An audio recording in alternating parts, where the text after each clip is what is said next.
নিজে আমল করবে অথবা এমন মানুষের কাছে তুমি আমার বক্তব্যটা পৌঁছায় দিবে যে নিজেই কথাগুলোর উপর আমল করবে। আবু হুরায়রা রাদিয়াল্লাহু তাআলা বলেন, রাসূল যেমন ভাবে বলেছেন, কে আছো কে আছো কে আছো, আমার এই কথাগুলো নিজে গ্রহণ করবা, নিজে মুখস্থ করবা।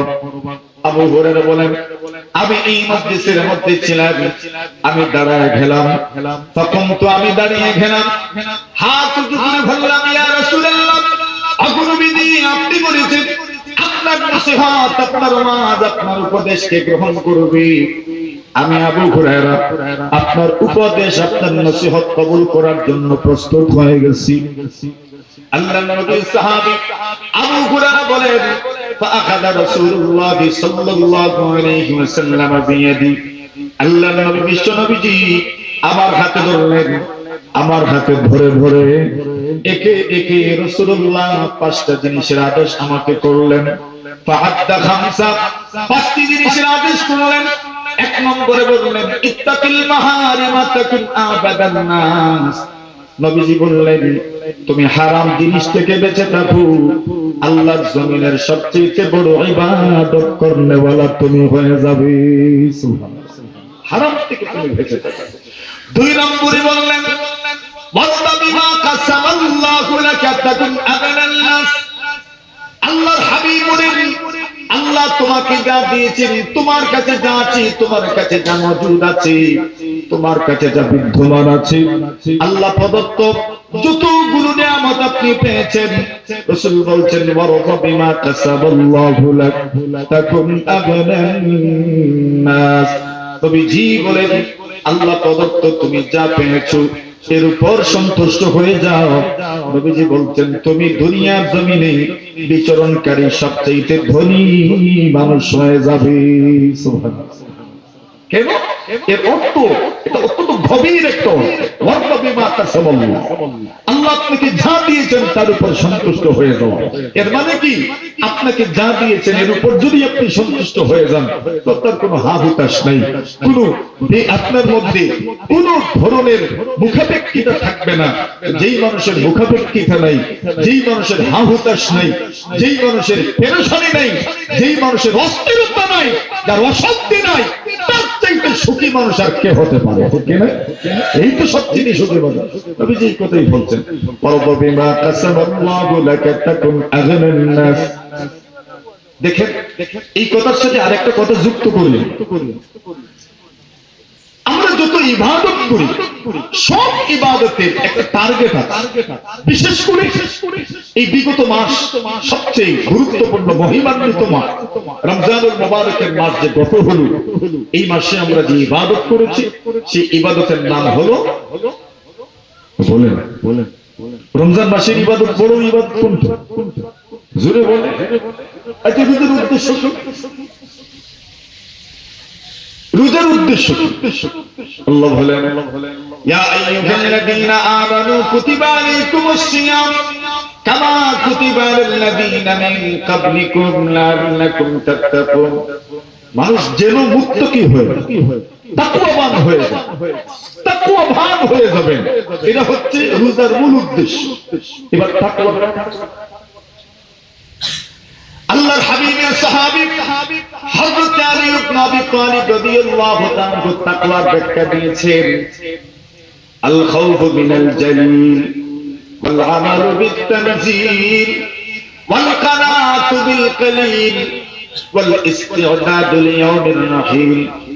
আলী ইবনে আবি তালিব বলেন, তাকওয়া কার নাম আল খাউফু মিনাল জালিল, আল্লাহকে ভয় করা, ওয়াল আমালু বিত তানজিল, কোরআনের বিধানের উপর আমল করা। 3 নম্বর বলেন, ওয়াল কানাতু বিল কলিল, অল্পে তুষ্ট থাকা। সুবহানাল্লাহ। অল্পে কি থাকা? তুষ্ট থাকা। এখানে তো বেজাল আমরা, আমি সহ বেজাল তো এই জায়গা। হযরত আলী বলেন, ওয়াল কানাতু বিল কলিল, অল্পে তুষ্ট থাকো, অল্পে তুষ্ট থাকো, অল্পে তুষ্ট থাকো। এই আমলটা কখন হবে? এই কথার বিশ্বাস যদি রাখতে পারি, আমি যতই হাত পা নাড়ি না কেন, যতই আমি চেষ্টা করি না কেন, যার নসিবে লেখা আছে তাই আসবে, এর চাইতে বেশি কোনোদিন আসবে না। ঠিক না? নসিবে যা আছে তাই আসবে। ওয়াল কানাতু বিল কালিল। এজন্য হযরত আলী রাদিয়াল্লাহু তাআলা বলেন, তাকওয়া কার নাম ওয়াল কানাতু বিল কালিল, আপনার কাছে যা আছে তার উপর সন্তুষ্ট হয়ে যাওয়া, অল্পে তুষ্ট হয়ে যাওয়া, এটাও তাকওয়ার একটা আলামত। এরপর বলছেন ওয়াল ইস্তিআদাদ লিয়াউমির রাহিল, পরকালের জন্য প্রস্তুতি গ্রহণ করা, মৃত্যু পরবর্তী জীবনের জন্য প্রস্তুতি গ্রহণ করা। এই চারটি জিনিস যদি কোনো মানুষের মধ্যে পাওয়া যায়, তাহলে বোঝা যাবে আল্লাহর এই বান্দা বান্দি তাকওয়া অবলম্বন করেছেন, মুত্তাকি হয়ে গেছেন। রোজার টার্গেটও এটা, কুরবানির টার্গেটও এটা, নামাজের উদ্দেশ্য এটা। মানুষ যেন মুত্তাকি হয়ে যায়, মানুষ যেন মুত্তাকি হয়ে যায়, মানুষ যেন তাকওয়াবান হয়ে যান। আল্লাহ ভীতি মানুষের আত্মার অন্তরের খোরাক যেন হয়ে যায়, এটা ছিল সকল ইবাদতের মূল টার্গেট, মূল উদ্দেশ্য। তো মানুষ তাকওয়াবান হয়ে যাবে। এই কথা আমরা বলছিলাম, রাসূলুল্লাহ সাল্লাল্লাহু আলাইহি ওয়াসাল্লাম বলেন, ওয়া বিমা কাসাবাল্লাহু লাকা তাকুন আগনান নাস, আল্লাহ আপনাকে যা দিয়েছেন তার উপর সন্তুষ্ট হয়ে যান। রাসূল বলছেন সবচেয়ে বড় ধনী মানুষ হয়ে যান।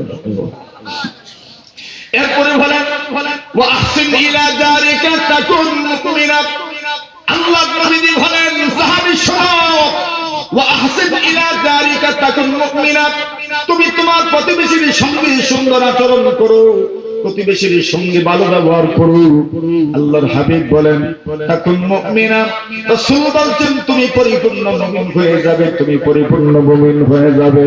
প্রতিবেশীর সঙ্গে যদি ব্যবহার সুন্দর হয়, নবীজি বলেন আল্লাহর ওই বান্দা বান্দি সবচেয়ে পরিপূর্ণ মুমিন হয়ে যাবেন। আচ্ছা, এই কথাটা নবীর আরেক হাদিসের মাধ্যমে বলেছেন। একদিন নবীজি সাহাবীদেরকে সম্বোধন করে বলতে থাকেন, ওয়াল্লাহি লা ইউমিনু, ওয়াল্লাহি লা ইউমিনু, ওয়াল্লাহি লা ইউমিনু। আল্লাহর হাবিবের আল্লাহর কসম সে মুমিন নয়। একবার আবার বললেন আল্লাহর কসম সে মুমিন নয়। আবার বলেছে আল্লাহর কসম সে মুমিন নয়। কয়বার? আচ্ছা, আমরা যে মাঝে মাঝে রাগ করিয়া কই, তিনবার কইলাম, কয়বার কইলাম? তিনবার। এর মানে কি? এর বাদে যে তুলব সামলাইও। কয়বার? কয়বার? রাসূল আকরাম সাল্লাল্লাহু আলাইহি ওয়াসাল্লামের অভ্যাস ছিল অনেক কথা রাসূল তিনবার বলতেন, গুরুত্ব বোঝানোর জন্য। তিনবার। দেখেন না অনেক বিষয় পড়া মানে কয়বার? দৃষ্টি আকর্ষণ হইল, গুরুত্বপূর্ণ কথা মানে তিনবার। নবীজি অনেক কথা তিনবার বলতেন। একদিন রাসূলুল্লাহ সাল্লাল্লাহু আলাইহি ওয়াসাল্লাম ওয়াজ করছেন সাহাবীদেরকে, আর প্রথমে জিজ্ঞাসা করেছেন, আলা উনাব্বিউকুম বিআকবারিল কাবাইর। নবীজি বলেন, সাহাবীরা আমার, আমি কি তোমাদেরকে সবচেয়ে বড় কবিরা গুনাহ সম্পর্কে বলবো না? সাহাবীরা জবাব দিলেন, বালা ইয়া রাসূলুল্লাহ, কেন নয়?